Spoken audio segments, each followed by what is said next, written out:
30 April 1945 দুপুর 3:30 6 million ইহুদি হত্যাকারী জার্মানি স্বৈরাচারী শাসক অ্যাডলফ হিটলার হঠাৎ নিজের মাথায় বন্দুক রাখে আর তারপরে সবকিছু শেষ। হিটলার আত্মহত্যা করে। তবে কেবল ওই দিন হিটলারের একার মৃত্যু হয়নি, মৃত্যুর পূর্বে তার প্রিয় 3 জন মানুষকেও হত্যা করে। আর এই 3 জনের হত্যার পরিকল্পনা শুরু করা হয়েছিল ঠিক হিটলারের মৃত্যুর 24 ঘন্টা পূর্বে 29 এপ্রিল 1945 সালে দুপুর 3টের সময়। হিটলার সেনাকে তার প্রিয় কুকুর জার্মান শেফার্ড ডগ ব্লান্ডির মুখ খুলতে বলে আর নিজে হাতে তার মুখে সাইনাইটের ক্যাপসুল রেখে দেয়। মুখে বিষ পড়তেই ব্লান্ডি তখনই বিষের কারণে মারা যায়। ব্লান্ডি ছিল হিটলারের সবচেয়ে প্রিয় পোষ্য প্রাণী, যাকে সে ছোট থেকে নিজের সন্তানের মতো বড় করে তুলেছিল। এখন প্রশ্ন হলো, কেন হিটলার তার পুত্রের সমতুল্য কুকুরটিকে হত্যা করলো? আসলে হিটলার নিজে থেকে তাকে হত্যা করতে চায়নি, কিন্তু তা সত্ত্বেও দুটি প্রধান কারণের জন্য হিটলার তাকে হত্যা করে। সর্বপ্রথমে হিটলার ওই সাইনাইড ক্যাপসুলটির বিষ পরীক্ষা করছিল, কারণ ঠিক 24 ঘন্টা পরে ওই ক্যাপসুলটি তার 15 ঘন্টা আগে বিয়ে করা নব্য স্ত্রী এভা ব্রাউনকে খাওয়াবে। আরও একটি বড় কারণ হলো রাশিয়ান, যাদের সঙ্গে হিটলার খুব জলদি হাঁটতে চলেছে। হিটলারের মৃত্যুর পর তাদের ক্ষোভ যেন তার প্রিয় কুকুরের উপর প্রকাশ না করে তারা। হিটলারের মৃত্যুর পর যেন তার কুকুরকে কেউ কষ্ট না দেয় বা বিরক্ত করে, এই ভয়েই হিটলার তার প্রিয় কুকুরের মুখ খোলে আর অনেক কষ্টে কাঁপা কাঁপা হাতে তার প্রিয় কুকুরের মুখে বিষ রাখে। মৃত্যুর পরেই হিটলার অশ্রুভরা চোখে তার প্রিয় কুকুরকে বাগানে কবর দিয়ে দেয়, যেখানে তার প্রিয় কুকুর ব্লান্ডির সঙ্গে খেলা করত। এখন তো আমরা জানতে পারলাম কেন সে তার কুকুরটিকে হত্যা করেছিল, কিন্তু এখন প্রশ্ন হলো, কেন সে তার স্ত্রী এভা ব্রাউনকে হত্যা করলো? এর পেছনে কি এমন কারণ ছিল? হিটলার জানতো তার মৃত্যুর সময় ঘনিয়ে আসছে। রাশিয়ান সেনারা চতুর্দিক থেকে তাকে ঘেরাও করে ফেলেছে, কিন্তু রাশিয়ান সেনাদের কাছে সে আত্মসমর্পণ করবে না বলেই সে সুইসাইড করার সিদ্ধান্ত নেয়। তাহলে কেন সে 15 ঘন্টা আগে বিয়ে করলো? আচ্ছা, মেনে নিলাম বিয়ে সে করতেই পারে, কিন্তু এখন প্রশ্ন হলো, কেন বিয়ে করার পরেই তার নববধূ এভা ব্রাউনকে হত্যা করলো?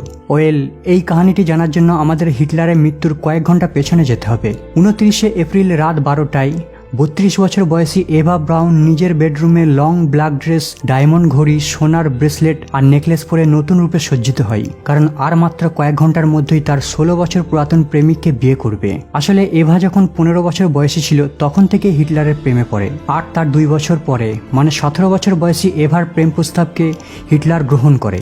কিন্তু হিটলার এত বড় স্বৈরাচারী শাসক ছিল, এমনকি বিশ্বের সামনে তার ব্যক্তিগত ভালোবাসার জীবনে জানাতে চাইতো না। গোটা বিশ্বের কাছে নিজের দেশকেই সব থেকে বেশি ভালোবাসে এটাই তুলে ধরার চেষ্টা করত, আর এভাকে বিশ্বের সামনে বেস্ট ফ্রেন্ডের ট্যাগ দিয়ে রাখে। কেবলমাত্র হিটলারের কিছু বিশেষ অফিসাররাই জানতো যে তারা কাপলস, যাদের পৃথক দুটি বেডরুম রয়েছে, কিন্তু এই দুটো বেডরুমের মাঝে দুটো বাথরুম রয়েছে, যার মধ্যে একটি পরস্পর সংযুক্ত পথ রয়েছে, আর এই পথটি দিয়ে হিটলার মাঝে মাঝে এভার বেডরুমে দেখা করতে যেত।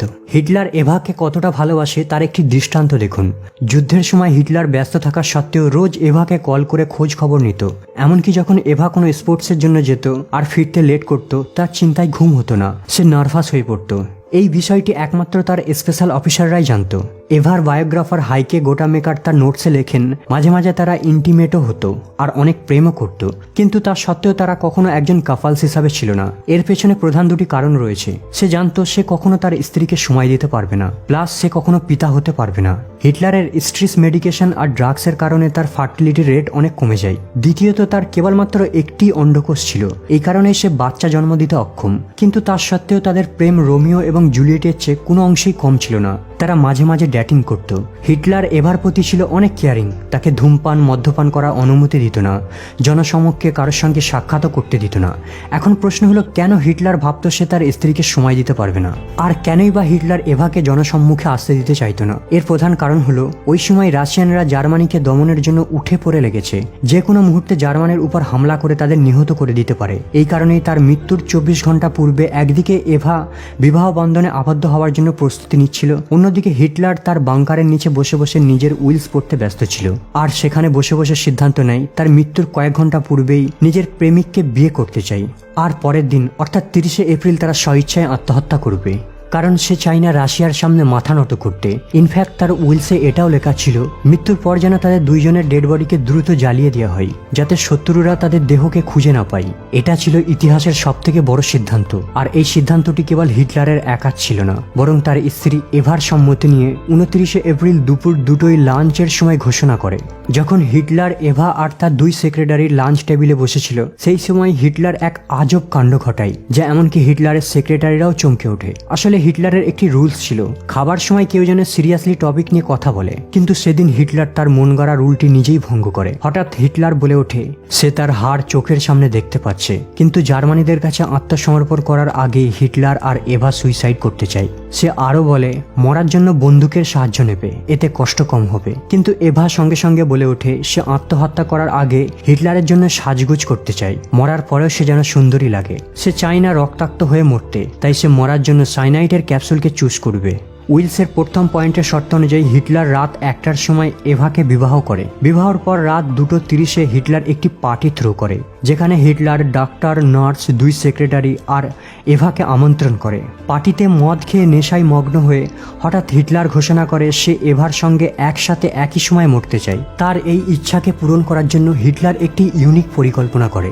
পরিকল্পনা অনুযায়ী মৃত্যুর পূর্বে রুমে একটি পিস্তল আর একটি সাইনাইডের ক্যাপসুলের পরিবর্তে 2টি পিস্তল আর 2টি ক্যাপসুল নেবে। বাই চান্স যদি পিস্তল কাজ না করে অথবা ক্যাপসুল অ্যাকশন না দেখায়, তবে দ্বিতীয় অপশন রয়েছে, তাদের পার্টি সারা রাত ধরে চলে। এরপর হিটলার আর এভা একই সাথে হিটলারের পার্সোনাল রুমে প্রবেশ করে। এটাই ছিল তাদের জীবনের প্রথম সময় যেখানে 2 প্রেমিক প্রেমিকা একই সাথে একটি বন্ধ রুমের মধ্যে, কারণ তারা দুইজনেই জানে এটা তাদের জীবনের অন্তিম দেখা আর অন্তিম রাত্রি। আসলে হিটলারের ওই রাত্রি ছিল ফুলসজ্জার, কিন্তু হিটলারের এই চরম খুশির রাত্রি কেবলমাত্র সকাল পর্যন্তই মেয়াদ থাকবে। কারণ 30শে এপ্রিল সকাল 6টার সময় হিটলার খবর পায় রাশিয়ান সেনারা রিচট্যাগ পর্যন্ত পৌঁছে গেছে, এমনকি তারা রিচট্যাগকেও নিজেদের অধীনে করে নিয়েছে। আর এই ব্যাড নিউজটি শোনার পরে হিটলার যেন আকাশ থেকে ভেঙে পড়ে, তার হাড় আর মৃত্যু যেন ক্লিয়ারলি সে দেখতে পাচ্ছে। তার সত্ত্বেও হিটলার আশার আলো দেখে, হয়তো রিচট্যাগ থেকে রাশিয়ানরা তাদের সেনাকে প্রত্যাহার করে নেবে। কিন্তু হিটলারের সব আশা বানের জলে ভেসে যায় যখনই তার এক কমান্ডো ফোনে জানায় রাশিয়ানরা রিচট্যাগ থেকে আরো গতিতে তাদের দিকে আগিয়ে আসছে। কিন্তু দুপুর 12:30-এ হিটলার আরো একটি ব্যাড নিউজ পায়। সে যেই ব্যাংকারের নিচে নিজেকে আত্মগোপন করে রেখেছে, ওই এরিয়াটা জার্মানিরা সম্পূর্ণভাবে দখল করে নিয়েছে। খবরটা শোনা মাত্রই যেন হিটলার আকাশ থেকে ভেঙে পড়ে। তার মধ্যে কোনো রেসপন্স ছিল না, কোনো ইমোশনাল ছিল না, কোনো ফেসিয়াল এক্সপ্রেশন ছিল না, আর সে কারোর কথাও শুনতে চায় না। আর যখন সে মুখ খুলে সে কেবল একটি কথাই বলেছিল, সে কোনোভাবে কোনো মিউজিয়ামের এক্সিবিশন হতে চায় না। এই কারণেই রাশিয়ানদের কাছে সারেন্ডার করার পূর্বে সে আত্মহত্যা করতে চায়। আর তার অফিসারদের আদেশ দেয় মৃত্যুর পর যেন তার দেহকে জ্বালিয়ে ছায়ে পরিণত করা হয়, কোনোভাবেই রাশিয়ানরা যেন তার সামান্য চিহ্নটুকু খুঁজে না পায়। 12:45 হিটলার তার সেনাদের সঙ্গে হ্যান্ডশেক করে আর তাদের সাহায্য আর অনুগত্যের জন্য ধন্যবাদ জ্ঞাপন করে।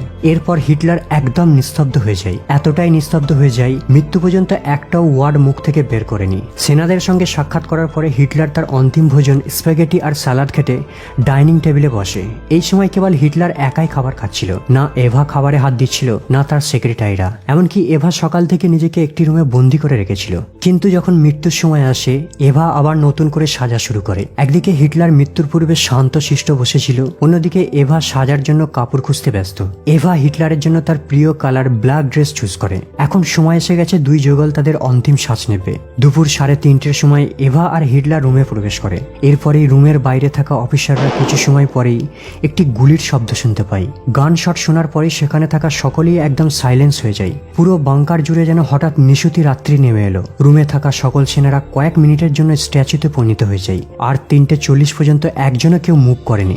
এখন সময় এসেছে হিটলারের অন্তিম আদেশকে পালন করার। তাই হিটলারের 2 স্পেশাল অফিসার বোরম্যান আর লিঞ্চি হিটলারের রুমে প্রবেশ করে আর রক্তাক্ত হিটলার আর এভার মৃত্যুদেহকে সেখান থেকে তুলে 3:50 একসাথে 2 জনকে পেট্রোল দিয়ে জ্বালিয়ে দেয়। এরপর তারা 2 জনের ভস্ম হওয়া দেহকে তুলে তার প্রিয় কুকুরের কবরস্থানের পাশে দাফন করে দেয়।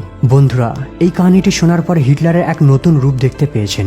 এই কাহিনী থেকে হিটলার সম্পর্কে একটি বিষয় আমরা জানতে পারি, তা হলো বিশ্বজয়ের লোভে হিটলারকে নিষ্ঠুরতা, ধর্মন্ধা, স্বৈরাচারী শাসক বানিয়ে দিয়েছিল ঠিকই, কিন্তু যখনই প্রসঙ্গ ওঠে জার্মানি নাৎসি অথবা তার অফিসার সম্পর্কে অথবা তার কুকুরের প্রতি স্নেহ কিংবা প্রেমিকের প্রতি দুর্বলতা প্রসঙ্গে, তখনই সেখানে খুঁজে পাওয়া যায় হিটলারের কোমল হৃদয়। বন্ধুরা, আজ এই পর্যন্ত, আপাতত বিদায় নিলাম। দেখা হবে আবার পরের এপিসোডে।